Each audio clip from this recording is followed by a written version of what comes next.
IT ഫേമിൽ work ചെയ്യുന്ന ഒരാളോട് computer മാറ്റി വെച്ച് ജോലി ചെയ്യാൻ പറയുന്ന പോലെയാണ്. കാരണം അവരുടെ ആയുധമാണ് അവരുടെ ജീവിതം.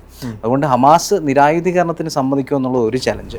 ഖത്തർ വളരെ ആക്റ്റീവായിട്ട് ഇൻവോൾവ് ആണ്, ഈജിപ്റ്റ് ഇൻവോൾവ് ആണ്.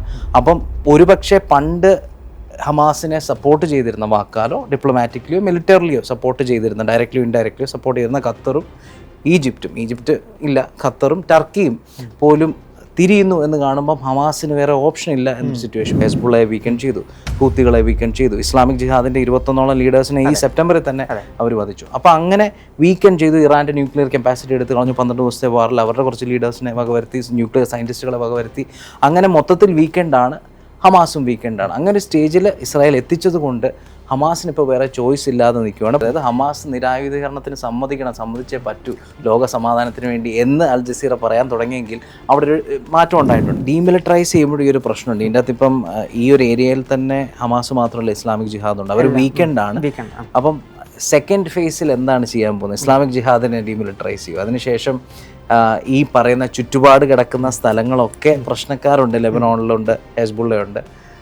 അപ്പം അങ്ങനെ പലയിടത്തും ഹൂത്തികളുണ്ട്.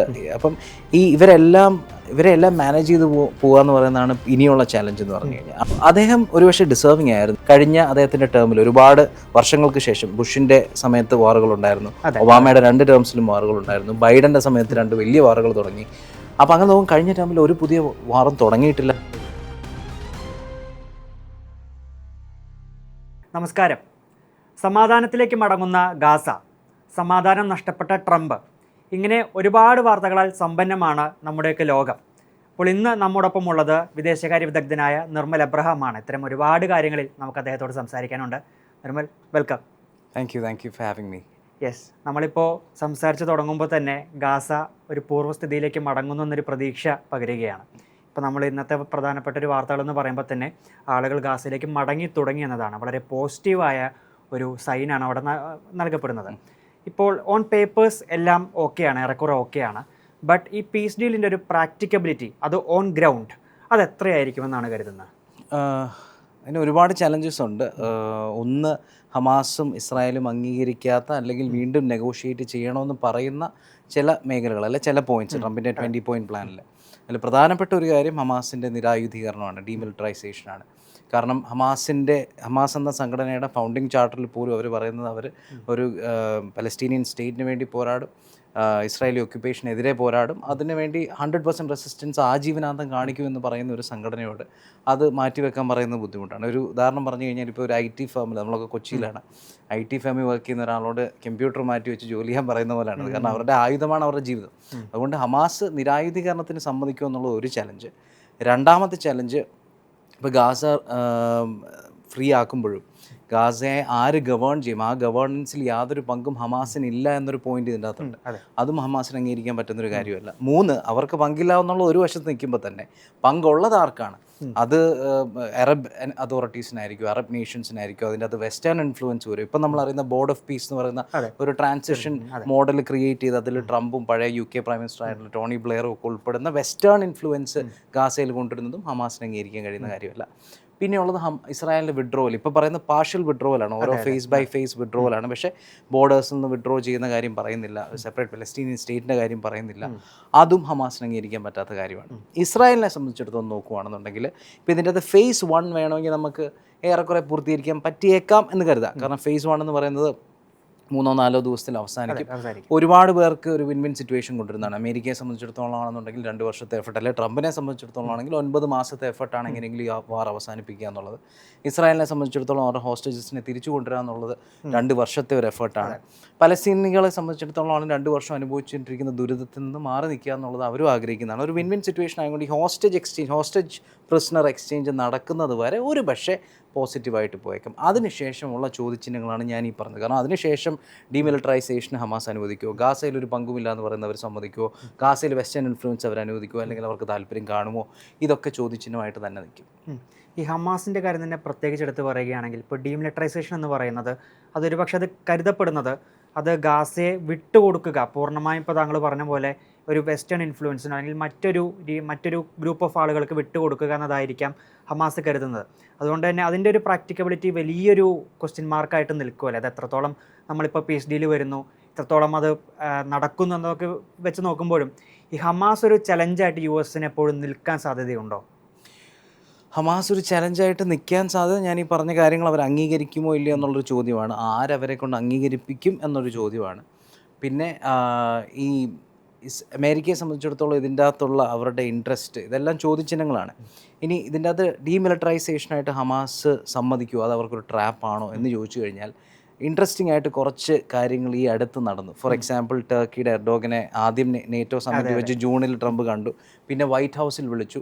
F-35 മേൽ സെയിൽസിന് ബാൻ ഉണ്ടായിരുന്നു ടർക്കിക്ക്. ആ ബാൻ എടുത്ത് മാറ്റാമെന്ന് പറഞ്ഞു. ആ സമയത്തൊക്കെ നമ്മളൊക്കെ സങ്കല്പിച്ചു എന്തിനാ ട്രംപ് ഇത് ചെയ്യുന്നു.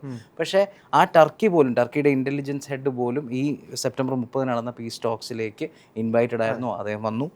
ഖത്തർ വളരെ ആക്റ്റീവായിട്ട് ഇൻവോൾവ് ആണ്. ഈജിപ്റ്റ് ഇൻവോൾവ് ആണ്.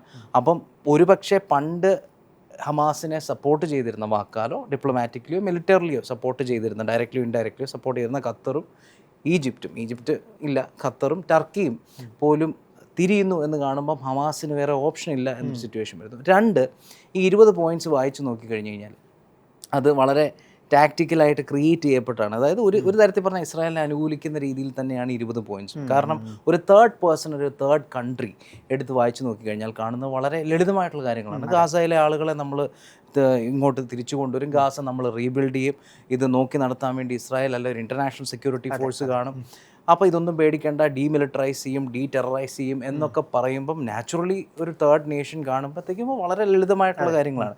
പക്ഷേ ഹമാസിനെ സംബന്ധിച്ചിടത്തോളം അതുകൊണ്ടാണ് അവർ അംഗീകരിക്കേണ്ടിയും വന്നത്. ഖത്തറുമൊക്കെ ഒരുപക്ഷെ അവർ അംഗീകരിപ്പിക്കേണ്ടി വന്നതും അതുകൊണ്ടാണ്. കാരണം ന്യായമായിട്ടും ഗാസയിലെ ജനങ്ങൾക്ക് വേണ്ടി ഇത് വളരെ പ്രാക്ടിക്കലായിട്ട് തോന്നാം. പക്ഷേ ഹമാസിനെ പൂർണ്ണമായിട്ട് ഡീമിലിറ്ററൈസ് ചെയ്യുന്ന കാര്യം ഇപ്പോൾ ഒരു ട്രാപ്പാണോ എന്ന് ചോദിച്ചു. പക്ഷേ അത് എത്രത്തോളം പ്രാക്ടിക്കലി പോസിബിളാണ്. കാരണം ഹമാസ് എന്ന് പറയുന്നത്, ഞാൻ ഇതിനു മുമ്പ് പല ചർച്ചകളിലൊക്കെ പറഞ്ഞിട്ടുണ്ട്, ഹമാസ് എന്ന് പറയുന്നത് ഒരു കൂട്ടം ജനങ്ങളല്ല, ഹമാസ് എന്ന് പറഞ്ഞൊരു ഐഡിയോളജിയാണ്. ആ ഐഡിയോളജി ഒരുപാട് പേർക്കിടയിൽ ഇപ്പോഴും ജീവിക്കുന്നുണ്ട്. ഒരു കണക്ക് പറഞ്ഞത് വ്യക്തമാണ്. അതായത് ഹമാസിൽ കഴിഞ്ഞ ഇസ്രായേൽ അവകാശപ്പെടുന്ന ഏകദേശം 20,000-ഓളം ഹമാസ് മിലിറ്റൻസിനെ അവർ വധിച്ചു എന്നാണ്. ഹമാസ് പറഞ്ഞ 7,000-ഓളം ആളുകളെ കൊന്നു. നമുക്ക് ഏത് കണക്കെടുത്താലും 20,000 കണക്കെടുത്ത് വെച്ച് പോവാം. പക്ഷേ ആ 20,000 ആളുകളെ റിപ്ലേസ് ചെയ്യത്തക്ക വിധത്തിൽ ക്രെഡിബിൾ ആയിട്ടുള്ള റിപ്പോർട്ട്സ് പറയുന്നത് കഴിഞ്ഞ ഈ 2 വർഷത്തിനിടയിൽ തന്നെ 15,000 തൊട്ട് 20,000 പുതിയ റിക്രൂട്ട്സിനെ ഹമാസ് എടുത്തിട്ടുണ്ട്. ആ റിക്രൂട്ട്സിനെ എടുക്കാൻ എത്രത്തോളം എളുപ്പമാണെന്നുള്ളതിൻ്റെ ഒരു സൂചന തരാം. ഫോർ എക്സാമ്പിൾ, ഒരു 14 വയസ്സുകാരൻ അല്ലെ 13 വയസ്സുകാരൻ ഗാസയിലുള്ള ഒരാൾ, ഒരു പലസ്തീനിയനാണെന്ന് വിചാരിക്കുക.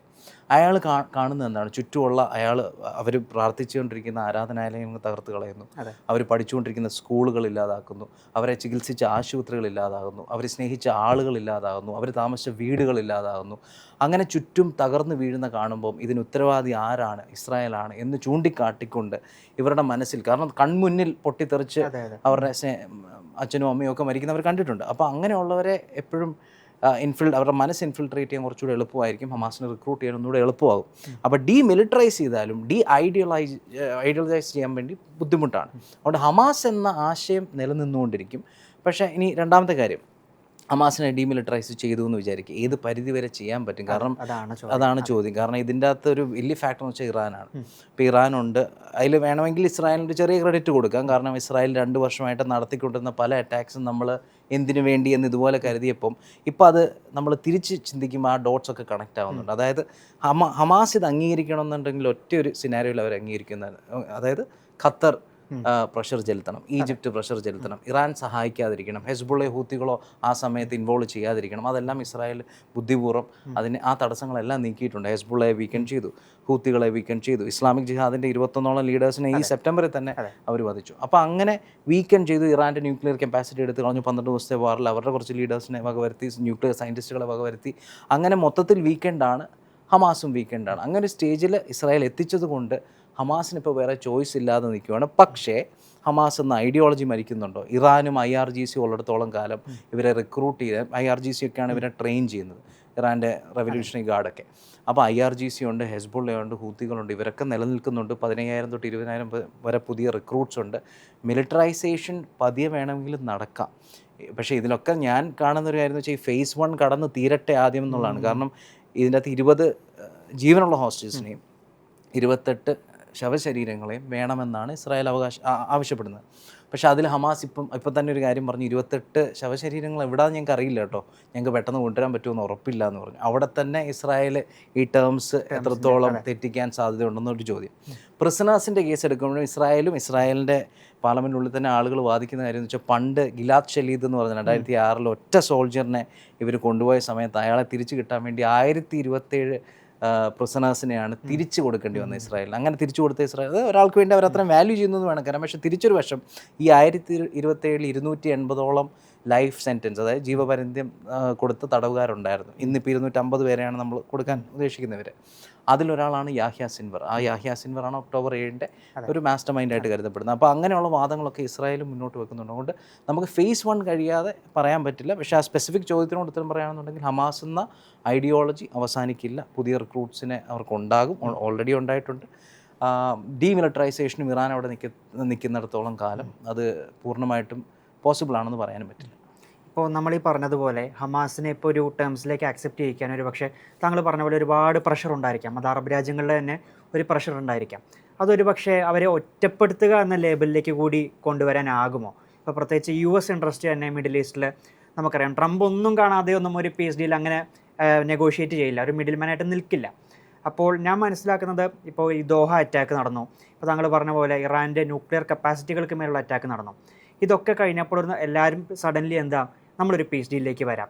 അപ്പോൾ അവിടെ ഹമാസ് പൂർണ്ണമായും ഒറ്റപ്പെടുകയാണ് എന്നുള്ളൊരു തോന്നലുണ്ടോ? അല്ല, തീർച്ചയായിട്ടും. കാരണം എന്ന് വെച്ച് കഴിഞ്ഞാൽ ഇതിൻ്റെ അകത്ത് നമ്മൾ 2 ആംഗിളും ചിന്തിക്കണം. ഇസ്രായേൽ ജനസൈഡ് നടത്തുന്നുവെന്ന ഒരു വാദം വരുമ്പോഴും അത് അനുവദിച്ചു കൊടുത്തുകൊണ്ടിരുന്നത് ഹമാസ് ആണെന്ന് മറ്റൊരു വാദം കൂടെ ഉണ്ട്. കാരണം ഇത് പണ്ടേ ഹോസ്റ്റേജസിനെ റിലീസ് ചെയ്യുവാണെങ്കിൽ പ്രശ്നങ്ങളില്ല എന്നൊരു ചോദ്യമുണ്ട്.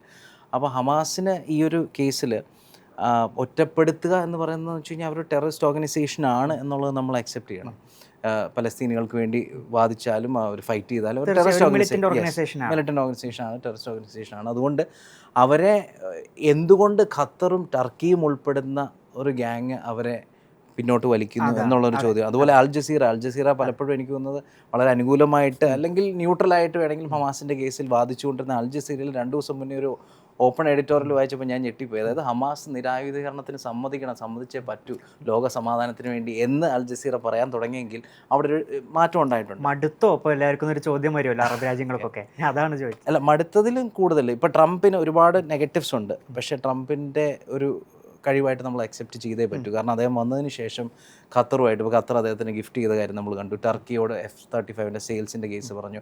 അപ്പോൾ അദ്ദേഹത്തിൻ്റെ ആ പീസ് ത്രൂ സ്ട്രെങ്ത് എന്നുള്ള ഒരു സ്ട്രാറ്റജി വർക്കൗട്ട് ആയിട്ടുണ്ട്. മിഡിൽ ഈസ്റ്റുമായിട്ടുള്ള ബന്ധം വർദ്ധിച്ചിട്ടുണ്ട്. പിന്നെ ഒരു പക്ഷേ അദ്ദേഹത്തിൻ്റെ ഒരു ഹിഡൻ അജണ്ട എന്ന് ഞാൻ പറയുന്നില്ല, പക്ഷേ അന്നത്തെ 2020 അജണ്ടയായിരുന്നു ഇബ്രാഹിം അക്കോർഡ്സ്. അതായത് അറബ് നേഷൻസും ഇസ്രായേലും തമ്മിലുള്ള ബന്ധം ഊഷ്മളമാക്കുക, അല്ലെങ്കിൽ നോർമലൈസ് ചെയ്യുക എന്നുള്ളതാണ്. അതിൽ അന്ന് UAE, ബഹ്റൈൻ, സുഡാൻ, മൊറോക്കോ ഈ 4 രാജ്യങ്ങളായിട്ടാണ് ഒപ്പുവെക്കാൻ പറ്റിയത്. പക്ഷേ അതിനുശേഷം ഇത് നടന്നുകൊണ്ട് മറ്റൊന്നും നടന്നില്ല. അപ്പോൾ അദ്ദേഹത്തിൻ്റെ സെക്കൻഡ് ടേമിൽ അന്ന് അദ്ദേഹം പറഞ്ഞ പോലെ മറ്റ് അറബ് നേഷൻസുമായിട്ട് ഇബ്രാഹിം അക്കോർഡ്സ് ഒപ്പുവെക്കുക എന്നുള്ളൊരാഗ്രഹം അദ്ദേഹത്തിനുണ്ട്. അപ്പോൾ അതിനൊരു തടസ്സമാണ് ഹമാസ്. അപ്പം അതൊരു ഫാക്ടറാണ് തീർച്ചയായിട്ടും. 2 പിന്നെ ഗ്ലോബൽ പൊസിഷനിങ്. കാരണം ഇപ്പോൾ നമുക്കറിയാം ചൈന, റഷ്യ, ഇന്ത്യ ഇൻഡെക്സ് നമ്മുടെ ഒരു കൂട്ടായ്മ പോലും പറഞ്ഞു.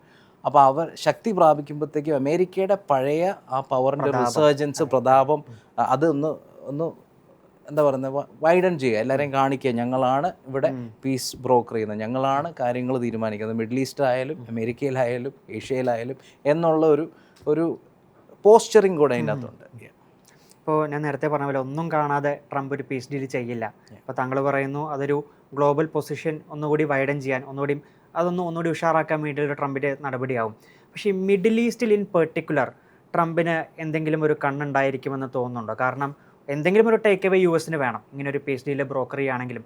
പ്രത്യേകിച്ച് ഇത്രയും നമ്മൾ 2 വർഷക്കാലം ഇത്രയും നിറഞ്ഞു നിന്നൊരു സംഘർഷം, നമ്മൾ അത്രയും ശ്രദ്ധിക്കപ്പെട്ടൊരു സംഘർഷം പീസ് ഡീൽ ചെയ്യുകയാണെങ്കിൽ എന്തെങ്കിലും ഒരു ടേക്ക് അവേ US വേണം. അത് മിഡിൽ ഈസ്റ്റിൽ നിന്ന് കിട്ടും എന്ന് ട്രംപ് പ്രതീക്ഷിക്കുന്നുണ്ടാവുമെന്ന് തോന്നുന്നുണ്ടോ? മിഡിൽ ഈസ്റ്റിൽ പല രീതിയിൽ ചിന്തിക്കാം. ഒന്ന്, നിലവിൽ തന്നെ പല സ്ഥലങ്ങളിൽ എയർബേസുകളുണ്ട്, ഖത്തറിലൊക്കെ ഉൾപ്പെടെ. പിന്നെ ഇസ്രായേലിൻ്റെ സമാധാനം, അമേരിക്കയുടെ സമാധാനം എന്നുള്ള രീതിയിലാണ് കുറേ വർഷങ്ങളായിട്ട് കാണുന്നത്. ഇപ്പോൾ ഏത് പ്രസിഡന്റ് മാറി വന്നാലും, ബൈഡൻ ആയിരുന്നപ്പോഴും ഒബാമ ആയിരുന്നപ്പോഴും ട്രംപ് ആകുമ്പോഴും എല്ലാം അങ്ങനെ തന്നെയാണ്.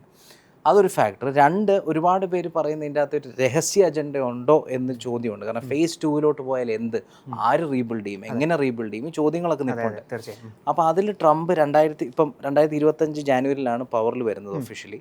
ആ സമയം മുതലുള്ള പല ഡീലുകൾ ട്രംപ് മുന്നോട്ട് വെച്ചതിൽ ഒരു ഡീൽ എല്ലാവർക്കും സംശയാസ്പദമായിട്ട് തോന്നിയ ഒരു കാര്യമാണ്. അത് 25 ജാനുവരിയിൽ അദ്ദേഹം സീസ് ഫയറിനെ കുറിച്ച് സംസാരിച്ചു, 25 ജൂണിൽ 60 ദിവസത്തെ സീസ് ഫയറിനെ കുറിച്ച് സംസാരിച്ചു, ഇപ്പോൾ 20 പോയിൻ്റുള്ള പീസ് ഡീലിനെ കുറിച്ച് സംസാരിച്ചു. പക്ഷേ ഇതിൻ്റെയൊക്കെ ഇടയിൽ 2025 ഫെബ്രുവരിയിൽ ഇതിനെ റിവിയറ ആക്കി മാറ്റണം, മനോഹരമായ ലൊക്കേഷനാണ്, ഇൻവെസ്റ്റ്മെൻറ്റ് പ്ലാൻ എന്ന രീതിയിൽ, റിയൽ എസ്റ്റേറ്റ് പ്ലാൻ എന്നുള്ള രീതിയിൽ അവതരിപ്പിച്ചു. പക്ഷേ അതിനത്ര ഒരു മൈലേജ് കിട്ടാത്തതുകൊണ്ട് തൽക്കാലം അതങ്ങ് അടക്കി വെച്ചു. പക്ഷേ അദ്ദേഹം പറഞ്ഞ സീരിയസ്നെസ് വെച്ച് നോക്കുകയാണെന്നുണ്ടെങ്കിൽ അതിനൊരു പോസിബിലിറ്റി അത് ഉണ്ടാകുമോ എന്ന് നമുക്ക് പറയാൻ പറ്റില്ല. പക്ഷേ ഖത്തറും ഒക്കെ ഉള്ളപ്പോഴത്തേക്കും പക്ഷേ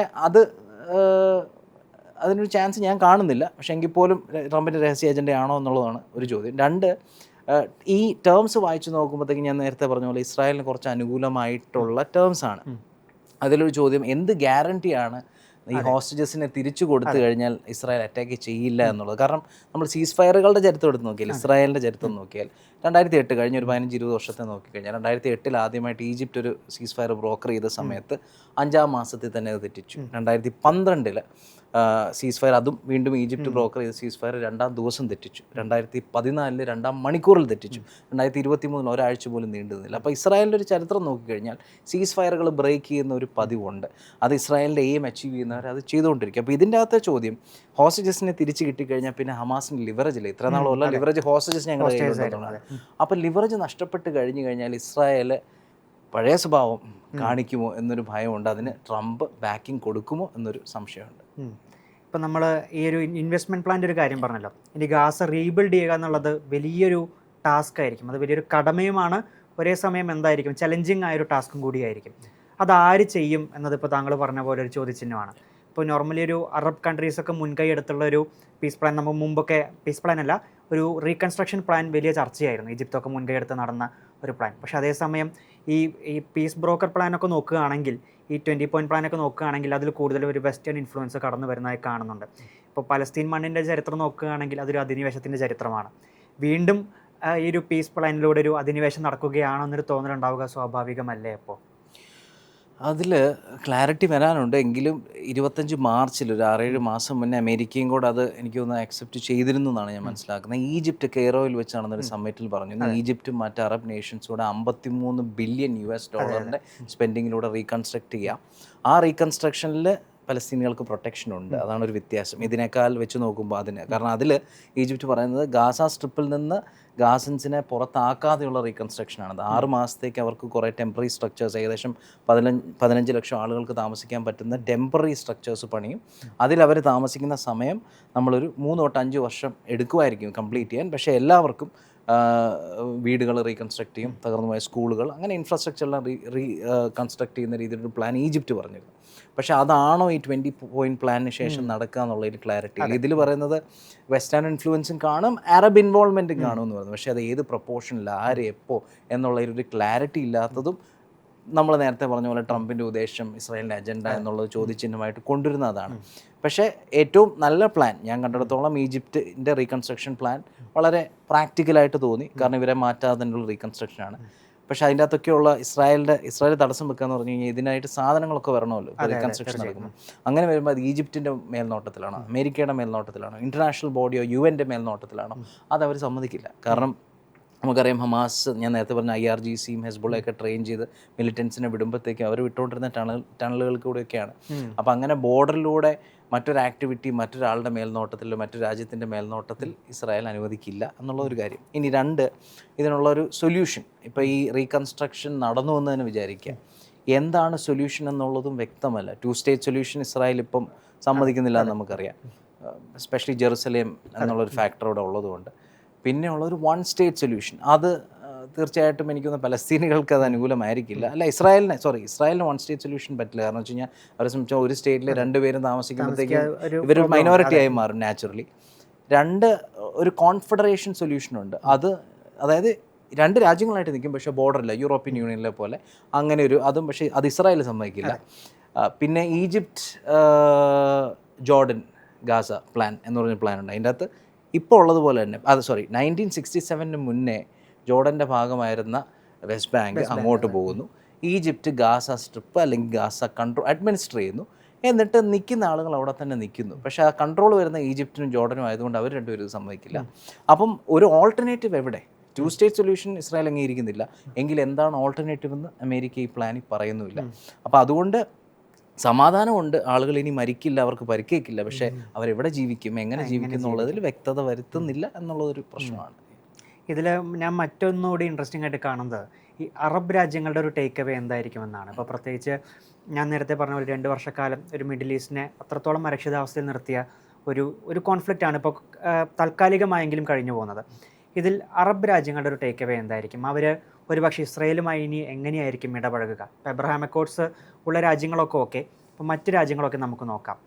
ഇപ്പോൾ പ്രത്യേകിച്ച് ഞാൻ ചോദിക്കാനൊരു കാരണം, ഈ കോൺഫ്ലിക്റ്റ് തുടങ്ങിയ ആ സമയം മുതൽ ഇന്ന് വരേക്കും വലിയ രീതിയിലുള്ള ഒരു ബഹളം അറബ് രാജ്യങ്ങൾ അത്രയും ശ്രദ്ധയിൽ പെട്ടിട്ടില്ല. അതുകൊണ്ടാണ് ചോദിച്ചത്, ഇനി അറബ് രാജ്യങ്ങൾ എങ്ങനെയായിരിക്കും ഈ ഒരു ഇസ്രയേലും പലസ്തീൻ വിഷയത്തിൽ ഇടപെടുക?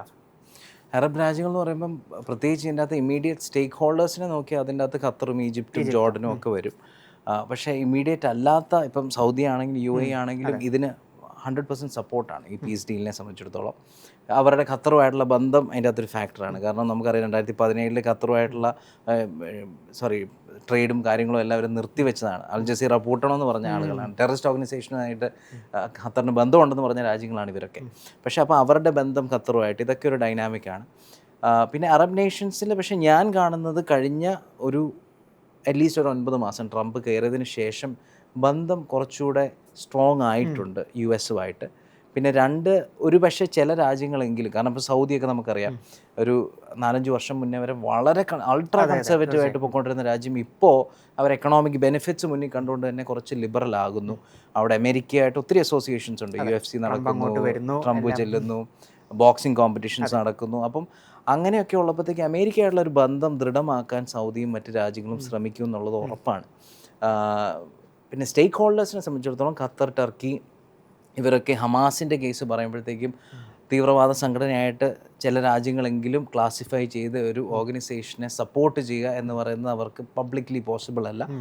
പിന്നെ തിരിച്ച് ട്രംപ് കൊടുക്കുന്ന ബെനിഫിറ്റ്സ്, ഇപ്പോൾ ട്രേഡിൽ, ഇപ്പം ഖത്തറിൽ നമ്മൾ എല്ലാവർക്കും സംശയം തോന്നിയ കാര്യമാണ് അറ്റാക്ക് നടന്ന സമയത്ത് എന്തുകൊണ്ട് ഇവരുടെ എയർ ഡിഫൻസ് സിസ്റ്റം വർക്ക് ചെയ്തത്, ഇത് അറിഞ്ഞുകൊണ്ടായിരുന്നു. പക്ഷേ ആ പറയുന്ന എയർ ഡിഫൻസ് സിസ്റ്റം, മിഡ് റേഞ്ചും long range air defence system, surveillance system, ഡ്രോണുകൾ എല്ലാം കൊടുക്കുന്ന അമേരിക്കയാണ്. അപ്പോൾ അങ്ങനെയുള്ള സ്ട്രോങ് ആയിട്ടുള്ള ബന്ധം ഉണ്ട്, അത് ഒന്നുകൂടെ സ്ട്രോങ് ആയിട്ടുണ്ട്. അതുകൊണ്ട് അറബ് നേഷൻസ് ഇതിൽ അൺലെസ് ഇസ്രായേൽ ഒരു വയലേഷൻ നടത്തിയാൽ, ഇസ്രായേൽ വയലേഷൻ നടത്തിയ ഒരുപക്ഷെ അവർ തിരിയാം. പക്ഷെ വയലേഷൻ നടത്തുന്നില്ല, ഈ പ്ലാൻ പ്രകാരം എല്ലാം കറക്റ്റായിട്ട് പോകുന്നെങ്കിൽ ഹമാസിന് വേണ്ടി സംസാരിക്കാൻ ഇന്നൊരു രാജ്യമുണ്ടോ എന്നൊരു ചോദ്യമായിട്ട് നിൽക്കും തീർച്ചയായിട്ടും. ഇപ്പോൾ ഈ മിഡിൽ ഈസ്റ്റിൻ്റെ തന്നെ മറ്റൊരു കാര്യം ചോദിക്കുമ്പോൾ US-ൻ്റെ ജോലി ഇവിടത്തോടെ തീരുന്നില്ല എന്ന് വേണം മനസ്സിലാക്കാൻ. അപ്പുറത്തെ ഹിസ്ബുള്ളയുണ്ട്, ഹൂതികളുടെ കാര്യങ്ങൾ വേറെയുണ്ട്. അപ്പോൾ മൊത്തത്തിൽ നോക്കുകയാണെങ്കിൽ ഈ ഗാസ പ്ലാൻ വെച്ചുകൊണ്ട് തന്നെ മറ്റ് ഇപ്പം ഞാൻ പറഞ്ഞ മിലിറ്റൻ്റ് ഓർഗനൈസേഷനുള്ള കാര്യത്തിലും ട്രംപ് എങ്ങനെ ഇടപെടും, അങ്ങനെ ഒരു ചോദ്യം നിലനിൽക്കുന്നില്ലേ? അതെങ്ങനെയായിരിക്കും എന്നാണ് താങ്കൾ കരുതുന്നത്? എനിക്ക് തോന്നുന്നത് ഫസ്റ്റ്ലി ഇറാനാണ് ഒരു ഫാക്ടർ മെയിനായിട്ടുള്ള ഇറാനാണ്. കാരണം ഇറാൻ്റെ പ്രോക്സികളാണ് ഇവരൊക്കെ. എനിക്ക് തോന്നുന്നത് ഡീമിലിറ്ററൈസ് ചെയ്യുമ്പോൾ ഈ ഒരു പ്രശ്നമുണ്ട്. ഇതിൻ്റെ അകത്ത് ഇപ്പം ഈ ഒരു ഏരിയയിൽ തന്നെ ഹമാസ് മാത്രമല്ല ഇസ്ലാമിക് ജിഹാദുണ്ട്. അവർ വീക്കെൻഡാണ്. അപ്പം സെക്കൻഡ് ഫേസിൽ എന്താണ് ചെയ്യാൻ പോകുന്നത്? ഇസ്ലാമിക് ജിഹാദിനെ ഡീമിലിറ്ററൈസ് ചെയ്യും. അതിനുശേഷം ഈ പറയുന്ന ചുറ്റുപാട് കിടക്കുന്ന സ്ഥലങ്ങളൊക്കെ പ്രശ്നക്കാരുണ്ട്. ലെബനോണിലുണ്ട്, ഹെസ്ബുള്ളയുണ്ട്, അപ്പം അങ്ങനെ പലയിടത്തും ഹൂത്തികളുണ്ട്. അപ്പം ഇവരെല്ലാം മാനേജ് ചെയ്ത് പോകാമെന്ന് പറയുന്നതാണ് ഇനിയുള്ള ചാലഞ്ച് എന്ന് പറഞ്ഞു കഴിഞ്ഞാൽ. അവിടെ തൽക്കാലം ഒരു ആശ്വാസം എന്ന് പറയുന്നത് ഇവരൊക്കെ ഒരുപാട് വീക്കെൻഡായി പല ലീഡേഴ്സിനെയും വധിച്ചു, അവരുടെ ഇൻഫ്രാസ്ട്രക്ചർ തകർത്തു. എനിക്ക് തോന്നുന്നു ഇവരുടെ ഹെസ്ബുള്ളയുടെ ഏകദേശം 70% ഇൻഫ്രാസ്ട്രക്ചർ തകർത്തു എന്ന് ഇസ്രായേൽ അവകാശപ്പെടുന്നു. ഒരുപാട് ലീഡേഴ്സിനെ വധിച്ചിട്ടുണ്ട്. അപ്പോൾ അതുകൊണ്ട് ടെമ്പററിലി ഈ ഒരു പോയിന്റ് ഓഫ് ടൈമിൽ കംഫർട്ടബിളായിട്ട് ഒരു 2-3 വർഷം ട്രാൻസിഷൻ നടത്താൻ കേപ്പബിൾ ആക്കിയിട്ടാണ് ഇസ്രായേലും അമേരിക്കയും ഈ ഒരു സ്റ്റേജിൽ എത്തിയിരിക്കുന്നത്. പക്ഷെ മുന്നോട്ട് നീങ്ങും തോറും ഇറാനെ തളർത്തുമോ എന്നൊരു ചോദ്യമുണ്ട്. കാരണം ഇപ്പോൾ ഒരു പ്രശ്നം എന്ന് വെച്ച് കഴിഞ്ഞാൽ ന്യൂക്ലിയർ കപ്പാസിറ്റി തകർത്തു എന്ന് അമേരിക്ക പറയുന്നു. അങ്ങനെയെങ്കിൽ സാങ്ഷൻസ് എടുത്ത് മാറ്റേണ്ട ഒരു അവസ്ഥ വരുമോ? അങ്ങനെ മാറ്റിക്കഴിഞ്ഞാൽ ഇറാൻ ഒന്നുകൂടെ ശക്തി പ്രാപിക്കില്ലേ? അപ്പോൾ ഇങ്ങനെയുള്ള കുറേ ഇക്വേഷൻസ് ഉണ്ട് ഇതിൻ്റെ അകത്ത്. പക്ഷെ ഇതെല്ലാം മുന്നോട്ട് കാണേണ്ടിയിരിക്കുന്നു. പക്ഷേ ആസ് ഓഫ് നൗ അല്പം വീക്കെൻഡ് ആയതാണ് അമേരിക്കയുടെയും ഇസ്രായേലിൻ്റെയും ബലം. അവർ വീക്കെൻഡ് ആയതാണ് ഇവരുടെ ബലം. ശരിക്കും ഇതിപ്പോൾ എല്ലാം വീണ്ടും സമാധാനത്തിലേക്ക് എല്ലാം വരുന്നു, പൂർവ്വസ്ഥിതിയിലേക്കാവുന്നു നമ്മൾ പ്രതീക്ഷിക്കുന്നു. അപ്പോൾ എല്ലാം നന്നാവട്ടെ എന്ന് നമുക്ക് പ്രതീക്ഷിക്കാം. അപ്പോഴും ഒരു ചോദ്യമുണ്ട്, ഈ യുദ്ധം മുൻപേ അവസാനിപ്പിക്കാമായിരുന്നില്ലേ എന്നൊരു ചോദ്യമുണ്ട്. അതിനോട് കണക്റ്റഡ് ആയിട്ട് വേറെ ചോദ്യം വരുന്നുണ്ട്, ഈ യുദ്ധത്തിൽ ശരിക്കും ആരാണ് ജയിച്ചത്? എന്താണ് ഈ യുദ്ധത്തിൻ്റെ ഒരു എൻഡ് റിസൾട്ട്? അങ്ങനെ വരുമ്പോൾ നമ്മൾ നോക്കുകയാണെങ്കിൽ ഇസ്രായേലിന് നഷ്ടങ്ങൾ ഉണ്ടായിട്ടുണ്ട്, പലസ്തീന് നഷ്ടം ഉണ്ടായിട്ടുണ്ട്. മൊത്തത്തിൽ ഇതിൻ്റെ ഒരു റിസൾട്ട് എന്താണെന്നാണ് താങ്കൾ കരുതുന്നത്? റിസൾട്ട് സബ്ജക്റ്റീവായിട്ടേ പറയാൻ പറ്റൂ, പക്ഷേ ആരൊക്കെ ഗെയിൻ ചെയ്തു ആരൊക്കെ ലൂസ് ചെയ്തു എന്ന് കറക്റ്റായിട്ട് പറയാം. ഇതിൻ്റെ അകത്തെ പ്രധാനപ്പെട്ട, നേരത്തെ ആദ്യത്തെ ചോദ്യത്തിലോട്ട് ആദ്യം വരാം. നേരത്തെ തീർത്തുകൂടായിരുന്നു, തീർച്ചയായിട്ടും നേരത്തെ തീർക്കാമായിരുന്നു. അതിലാണ് ഇപ്പോൾ ഒരു സംശയം തോന്നുന്നത്. അതായത് ബൈഡൻ്റെ സമയത്തും തീർത്തില്ല, ട്രംപ് ആദ്യത്തെ ദിവസം തന്നെ തീർക്കുമെന്ന് പറഞ്ഞിട്ട് തീർത്തില്ല. അതെന്തിനു വേണ്ടിയായിരുന്നു എന്ന് ഇപ്പോൾ തിരിഞ്ഞ് ചിന്തിക്കുമ്പം തോന്നുന്ന ഒരു കാര്യം, ഞാൻ ഈ പറഞ്ഞ ഹെസ്ബുള്ളയും ഹൂത്തികളും ഇസ്ലാമിക് ജിഹാദും പോലുള്ള പ്രോക്സികളെയും ഇറാനെയും വീക്കെൻ ചെയ്യുക, ഹമാസ് ലീഡർഷിപ്പ് ഇല്ലാതാക്കുക, ഇതിന് കുറച്ച് സമയം ഇസ്രായേലിന് വേണമായിരുന്നു. അതുകൊണ്ട് തന്നെ വലിയ രീതിയിൽ ഇപ്പം ഈ നടന്ന സീസ് ഫയർ നാടകങ്ങളാണോ എന്ന് പോലും നമുക്കറിയില്ല, ഇതിനിടെ നടന്നതൊക്കെ. അപ്പം അതിനായിട്ടൊരു ധൃതി അമേരിക്കയും കാണിച്ചിട്ടില്ല, ഇസ്രായേലും കാണിച്ചിട്ടില്ല. ഇവരെല്ലാം വീക്കെൻഡ് ചെയ്ത് ഹമാസ് ഒരു സ്പോട്ടിലെത്തുന്നു, ടർക്കിയും ഖത്തറും ഈജിപ്റ്റും അമേരിക്കയുടെ ഒപ്പം നിൽക്കുന്നു. ആ ഒരു സ്റ്റേജിൽ എത്തുമ്പോഴത്തേക്കും സീസ് ഫയർ ബ്രേക്ക് ചെയ്യാം, എന്നുള്ള ഡീല് ബ്രേക്ക് ചെയ്യാം എന്നുള്ളതായിരിക്കാം സങ്കല്പം. ഒന്ന്. രണ്ട്, പല ആളുകൾ ഗെയിൻ ചെയ്ത് ലൂസ് ചെയ്തു, പല പേഴ്സ്പെക്റ്റീവ് ചിന്തിക്കുക. ഇപ്പോൾ ഒരു പേഴ്സ്പെക്റ്റീവ് ചിന്തിച്ചു കഴിഞ്ഞാൽ ഹമാസിനെ പൂർണ്ണമായിട്ട് ഇല്ലാതാക്കും എന്ന് പറഞ്ഞുകൊണ്ട് യുദ്ധം തുടർന്ന രാജ്യമാണ് ഇസ്രായേൽ എന്ന് പറഞ്ഞുകൊണ്ട് അധികാരത്തിൽ തുടർന്ന ആളാണ് നെതന്യാഹു. പക്ഷേ ഇന്ന് വീണ്ടും അവരുടെ ഒപ്പം നെഗോഷിയേഷൻ ടേബിളിൽ ഇരിക്കേണ്ട അവസ്ഥ വന്നു എന്ന് പറയുമ്പോൾ അതൊരു പൂർണ്ണമായ വിജയമാണോ എന്നൊരു ചോദ്യം. രണ്ട്, ഒരു വാർ എപ്പോഴും ജയിക്കുന്നത്, ഇപ്പം നമ്മൾ ബാഹുബലി സിനിമയിലെ ലാസ്റ്റ് രംഗം, ആദ്യത്തെ ലാസ്റ്റ് രംഗം ഉണ്ട്, ശത്രുക്കളെ നിലംപരിശാക്കുന്നവർ മാത്രമല്ല നമ്മുടെ ജനങ്ങളെ സംരക്ഷിക്കുന്നവരാണ് യഥാർത്ഥ രാജാവ് എന്ന് പറയുന്ന പോലെ. കൊളാട്രൽ ഡാമേജ് മിനിമൈസ് ചെയ്ത് വാർ നടത്തുന്ന ഒരു രാജ്യത്തെ നമുക്ക് പൂർണ്ണമായി സക്സസ്ഫുൾ എന്ന് വിളിക്കാം. പക്ഷേ ഇസ്രായേലിൻ്റെ യുദ്ധത്തിൽ കൊളാട്രൽ ഡാമേജ് ഭീകരമല്ലായിരുന്നു. 67,000 ആളുകൾ മരിക്കുന്നു, 1,50,000-ഓളം ആളുകൾ ഇഞ്ചേർഡ് ആവുന്നു. പിന്നെ അവർ തകർത്ത് കളയുന്നു, ഓക്കെ, പിന്നെ അവരുടെ വാദം സമ്മതിക്കാൻ, ഞങ്ങൾ ടണലുകൾ ഇല്ലാതാക്കുമായിരുന്നു, ഇൻഫ്രാസ്ട്രക്ചർ ഇല്ലാതാക്കുമായിരുന്നു, വെപ്പൺ സ്റ്റോക്ക് ഇല്ലാതാക്കുമായിരുന്നു, ഓക്കെ. പക്ഷേ ഇത്രയധികം ജനങ്ങളുടെ കൊളാട്രൽ ഡാമേജ് അവിടെ വന്നതും ഒരു ചെറിയ പരാജയമാണ്, ചെറിയതല്ല വലിയ പരാജയമാണത്. 3 ഹോസ്റ്റേഴ്സിനെ തിരിച്ചു കൊണ്ടുവരാൻ ഇതിന് മുന്നേയും താങ്കൾ പറഞ്ഞ പോലെ സാധിക്കുമായിരുന്നു. എന്തിന് ഇത്രയധികം കാത്തിരുന്നു? ആ കാത്തിരുന്നുകൊണ്ട് 48 പേരിൽ 28 പേര് മരിച്ചില്ലേ എന്നുള്ളതും ഒരു പരാജയമാണ്. പക്ഷേ ഇതിൻ്റെ അത് ഗെയിൻ ചെയ്തത് ആരാണ്? ഇസ്രായേലിൻ്റെ വിജയം ഞാൻ പറയാം, അതിന് മുന്നേ. അപ്പോൾ ഇത് പരാജയപ്പെട്ട ഇസ്രായേലിൻ്റെ ചില ലക്ഷ്യങ്ങളെങ്കിൽ വിജയിച്ചത് ഇറാൻ എന്ന മഹാശക്തി, പലരും മഹാശക്തി എന്ന് വിളിക്കാറില്ല, നമ്മൾ ഇഗ്നോർ ചെയ്യുന്നൊരു, പക്ഷേ യഥാർത്ഥത്തിലൊരു ശക്തിയാണ്. അപ്പോൾ ആ ഇറാനെ വീക്കെൻ ചെയ്യാൻ സാധിച്ചു, അവരുടെ ന്യൂക്ലിയർ സയൻറ്റിസ്റ്റുകളെ ഇല്ലാതാക്കാൻ സാധിച്ചു, അവരുടെ ടോപ്പ് കമാൻഡേഴ്സിനെ ഇല്ലാതാക്കാൻ സാധിച്ചു, അവരുടെ ന്യൂക്ലിയർ കപ്പാസിറ്റി, ഏറ്റവും വലിയ ന്യൂക്ലിയർ കപ്പാസിറ്റി ഇല്ലാതാക്കി എന്ന് പറയുന്നു, നമുക്ക് പൂർണ്ണമായി അറിയില്ല. പക്ഷേ അങ്ങനെ അങ്ങ് വിചാരിച്ചു കഴിഞ്ഞാൽ അതൊരു വിജയമായിട്ട് കാണാം.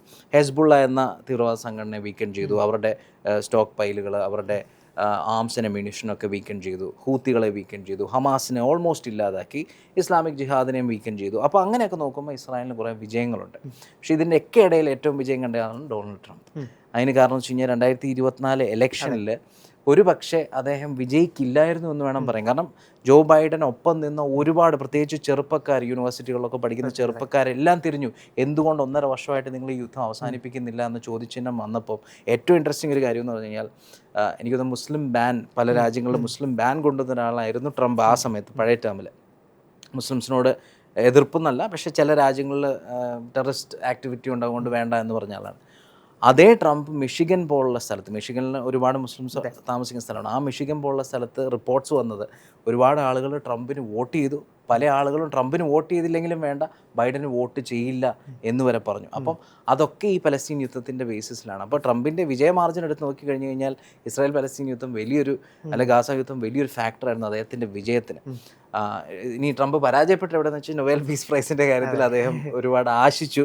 സത്യം പറഞ്ഞു കഴിഞ്ഞാൽ ഈ ടൈമിങ് താങ്കൾ ചോദിച്ചല്ലോ, ഈ നൊബേൽ പീസ് പ്രൈസിന് പ്രത്യേകതയുണ്ട്. നമുക്ക് 1 വർഷം മുന്നേ തന്നെ നോമിനേറ്റ് ചെയ്യാം, പക്ഷേ വിജയിയെ തിരിച്ചറിയുന്നതല്ല, പ്രഖ്യാപിക്കുന്നതല്ല, അവർ വിജയെ സെലക്ട് ചെയ്യുന്നത് ശരിക്കും പറഞ്ഞാൽ 2-3 ദിവസത്തിന് മുന്നേ, ഒക്ടോബർ 6, 7, 8 ആ ദിവസത്തിലാണ് സീസ് ഫയർ ബ്രേക്ക് ചെയ്തത്. പക്ഷേ അൺഫോർച്യുനേറ്റ്ലി അദ്ദേഹത്തിന് കിട്ടിയില്ല. അപ്പോൾ അത് ഇനി ഹമാസിനെ സംബന്ധിച്ചിടത്തോളം ഇസ്രായേലിനെ വെച്ച് കമ്പയർ ചെയ്യുമ്പോഴത്തേക്കും വലിയൊരു പരാജയം സംഭവിച്ചു. അതായത് ഈ പറഞ്ഞ പോലെ വീക്കെൻഡായി, ഒരുപാട് ആളുകൾ മരിച്ചു, റിക്രൂട്ട്സിനെയൊക്കെ എടുത്തു, ഐഡിയോളജി നിലനിൽക്കും. അത് അവരുടെ വിജയമല്ല, അത് ജനറലി ഏതൊരു ഐഡിയോളജിയുടെയും വിജയമാണത്. പലസ്തീനികൾ എന്ന ജനങ്ങളെ സംരക്ഷിക്കണമെന്നുള്ളൊരു ഐഡിയോളജി ആണെങ്കിൽ അത് ഓക്കെ നിലനിൽക്കുന്നു. പക്ഷെ അവർ മിലിറ്ററി പരമായിട്ട് തകർന്നു, അവരുടെ ഇൻഫ്രാസ്ട്രക്ചർ തകർന്നു, അവരുടെ സപ്പോർട്ട് സിസ്റ്റംസ് ആയിട്ടുള്ള ഖത്തറും ടർക്കിയും ഒക്കെ തള്ളി പറയുന്നു. അല്ലെങ്കിൽ അപ്പോൾ അങ്ങനെ ഒരു സിറ്റുവേഷൻ വന്നപ്പോൾ ഹമാസിന് പരാജയമാണ് സംഭവിച്ചിരിക്കുന്നത്. ഈ 20 പോയിന്റ് ഡീൽ പോലും അക്സെപ്റ്റ് ചെയ്യേണ്ടി വന്നു എന്ന് പറയുന്നത് ഹമാസിന് പരാജയം. കാരണം പ്രഷർ പോയിന്റ്സ് അതുപോലെ വന്നു. അപ്പോൾ പൂർണ്ണമായിട്ട് ആരും ജയിച്ചു ആരും തോറ്റു എന്ന് പറയാൻ പറ്റില്ല. ജനങ്ങൾ മരിച്ചു എന്ന സ്ഥിതിക്ക് ഇസ്രായേലിനൊരു തോൽവിയായിട്ടത് കാണാം. പക്ഷേ അവരുടെ ശത്രുക്കളെല്ലാം വീക്കൻ ചെയ്തു എന്നുള്ളത് അവരുടെ വിജയമായിട്ട് കാണാം. ഹമാസിനെ സംബന്ധിച്ചിടത്തോളം അവരുടെ മിലിറ്റൻസിനെ ഇത്രയധികം എലിമിനേറ്റ് ചെയ്യാൻ ഇസ്രായേലിന് സാധിച്ചു എന്നുള്ളത് അവരുടെ പരാജയമാണ്. ഇൻഫ്രാസ്ട്രക്ചർ വീക്കൻ ചെയ്യാന്നുള്ള പരാജയമാണ്. ഇതിനിടയിലെല്ലാം ബെനിഫിറ്റ് കണ്ട ഒരാൾ ട്രംപുമാണ്. ഞാൻ ഈ നോബൽ പ്രൈസിൻ്റെ കാര്യം ചോദിച്ചപ്പോഴേ, അപ്പോൾ നമ്മൾ ഇന്നലെ അത് പ്രഖ്യാപനം കഴിഞ്ഞപ്പോൾ മുതൽ വലിയ ചർച്ചയാണ് ഈ മച്ചാഡോ ആരാണ് എന്നുള്ള തരത്തിൽ. പക്ഷേ ആദ്യമൊക്കെ നമ്മളെല്ലാവരും സെലിബ്രേറ്റ് ചെയ്യപ്പെടുന്നു. പക്ഷേ രണ്ടാമതൊരു ഫേസ് എത്തിയപ്പോഴാണ് പല പല കാര്യങ്ങൾ, ഇദ്ദേഹം ഒരു അമേരിക്കൻ പക്ഷപാതകരം പക്ഷെ അങ്ങനെ ഒരു നിലപാടെടുക്കുന്നൊരു വ്യക്തിയാണെന്ന തരത്തിലൊക്കെ വലിയൊരു ചർച്ചകളൊക്കെ വന്നു. അപ്പോൾ നോബൽ പ്രൈസിൻ്റെ ഒരു ഇമ്പോർട്ടൻസ് എന്താണെന്ന് വരെ ആൾക്കാർ സംസാരിച്ചു തുടങ്ങിയല്ലോ. ശരിക്കും ഞാൻ ആലോചിക്കായിരുന്നു ഇതിനേക്കാളും ഭേദം ട്രംപിന് കിട്ടുക തന്നെയല്ലേ എന്നൊക്കെ പല ചർച്ചകളും അങ്ങനെ ശ്രദ്ധിച്ചിരുന്നു അതൊക്കെ. അതെ തീർച്ചയായിട്ടും. അല്ല, ട്രംപിനെ ഞാൻ പറഞ്ഞല്ലോ, എല്ലാവർക്കും പോസിറ്റീവ്സും നെഗറ്റീവ്സും ഉണ്ട്. നമ്മൾ ട്രംപിനെ ഒരു നെഗറ്റീവ് ക്യാരക്ടറായിട്ട് കാണുന്നെങ്കിലും അദ്ദേഹം ഒരുപക്ഷെ ഡിസേർവിങ് ആയിരുന്നു. അതിന് ഞാൻ പറയാൻ കാര്യം വെച്ചാൽ ഇപ്പോൾ 2009 ബറാക്ക് ഒബാമയ്ക്ക് നൊബേൽ പ്രൈസ് കിട്ടിയതിൻ്റെ ബാക്ക്ഗ്രൗണ്ട് ഒന്ന് നോക്കിയാൽ മതി. അദ്ദേഹം പ്രസിഡൻ്റായി 8.5 മാസത്തിന് ശേഷമാണ് നൊബേൽ പ്രൈസ് കിട്ടുന്നത്. ആ 8.5 മാസത്തിനിടയിൽ ഒരു പീസ് ഡീലും കൊണ്ടുവന്നിട്ടില്ല, ഒരു സീസ് ഫയറും ബ്രേക്ക് ചെയ്തിട്ടില്ല, ഒരു പുതിയ യുദ്ധം അവസാനിപ്പിച്ചിട്ടില്ല. മാത്രമല്ല ആ സമയത്ത് അഫ്ഗാനിസ്ഥാനിലോട്ട് ട്രൂപ്പുകളെ കയറ്റി അയച്ചുകൊണ്ടിരിക്കുകയായിരുന്നു യുദ്ധം ഇൻറ്റൻസിഫൈ ചെയ്യാനായിട്ട്. അങ്ങനെയുള്ള ബറാക്ക് ഒബാമയ്ക്ക് കിട്ടിയെങ്കിൽ തീർച്ചയായിട്ടും ട്രംപിന് അത് ഡിസേർവിങ് ആയിരുന്നു എന്ന് പറയാൻ വേണമെങ്കിൽ. കാരണം വെച്ചാൽ കഴിഞ്ഞ അദ്ദേഹത്തിൻ്റെ ടേമിൽ ഒരുപാട് വർഷങ്ങൾക്ക് ശേഷം ബുഷിൻ്റെ സമയത്ത് വാറുകളുണ്ടായിരുന്നു, ഒബാമയുടെ 2 ടേംസിലും വാറുകളുണ്ടായിരുന്നു, ബൈഡൻ്റെ സമയത്ത് 2 വലിയ വാറുകൾ തുടങ്ങി. അപ്പോൾ അങ്ങനെ നോക്കും കഴിഞ്ഞ ടൈമിൽ ഒരു പുതിയ വാറും തുടങ്ങിയിട്ടില്ല എന്നുള്ളതൊന്ന്. ഏബ്രഹാം അക്കോർഡ്സ് 2024 മിഡിൽ ഈസ്റ്റേൺ രാജ്യങ്ങളുമായിട്ട് ഒപ്പുവെക്കാൻ സാധിച്ചു, ഇസ്രായേലുമായിട്ട് ബന്ധം നോർമലൈസ് ചെയ്യിപ്പിക്കാൻ സാധിച്ചു എന്ന് പറയുന്നത് 2. നോർത്ത് കൊറിയ വർഷങ്ങളായിട്ട് ഒരു US പ്രസിഡന്റ് പോലും കാലുകുത്താൻ മടിച്ചിരുന്ന നോർത്ത് കൊറിയയിൽ ആദ്യമായിട്ട് കാലുകുത്തിയ ആളെന്ന നിലയ്ക്ക് അതൊരു വിജയമാണ്. ടെമ്പററിലി പോലും നോർത്ത് കൊറിയയുടെ റെട്ടോറിക്ക് അമേരിക്കയ്ക്കെതിരായ അല്ലെങ്കിൽ ന്യൂട്രലായിട്ട് മാറിയിരുന്നു. ഇപ്പോൾ അത് ചേഞ്ച് ചെയ്തെങ്കിലും ആ ഒരു സമയത്ത് അതൊരു വിജയമായിട്ട് കാണാം. ട്രൂപ്സ് ഇപ്പം ഇസ്രായേൽ, ഞാൻ പറഞ്ഞു ഒബാമ ട്രൂപ്സിനെ വിട്ടുകൊണ്ടിരുന്നെങ്കിൽ ട്രംപ് അഫ്ഗാനിസ്ഥാനിൽ നിന്നും ഇറാഖിൽ നിന്നും സിറിയയിൽ നിന്നും ഫേസ് ആയിട്ട് പല ഫേസുകളായിട്ട് വിഡ്രോ ചെയ്തു. ബൈഡൻ ചെയ്ത പോലെ പല ഫേസുകളായിട്ട് സെക്യൂരിറ്റിയൊക്കെ നോക്കി തന്നെയാണ് വിഡ്രോ ചെയ്തത്.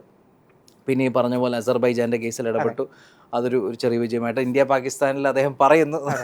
പക്ഷേ ചെറിയൊരു പങ്കുണ്ട്, ഇല്ലെന്ന് പറയുന്നില്ല, പൂർണ്ണമായിട്ട് അദ്ദേഹമല്ല, പക്ഷേ അദ്ദേഹത്തിൻ്റെ ഒരു പങ്കുണ്ട്. യുക്രൈൻ യുദ്ധത്തിലാണെങ്കിൽ കഴിഞ്ഞ കുറേ മാസങ്ങളായിട്ട് പല ശ്രമങ്ങളും നടത്തുന്നു, പല ഡീലുകളും മുന്നോട്ട് വെക്കുന്നു. ഇസ്രായേലിൻ്റെ കേസിൽ ജാനുവരിയിൽ അദ്ദേഹം വരുന്നതിന് തൊട്ട് മുന്നേ ട്രാൻസിഷൻ പീരീഡിൽ പോലും ഒരു ഡീല് ബ്രേക്ക് ചെയ്യാൻ സാധിച്ചു, ഒരു സീസ് ഫയർ ടെമ്പററി കൊണ്ടുവരാൻ സാധിച്ചു. ഇപ്പോൾ ഈ 20 പോയിന്റ് സീസ് ഫയർ കൊണ്ടുവരാൻ സാധിച്ചു.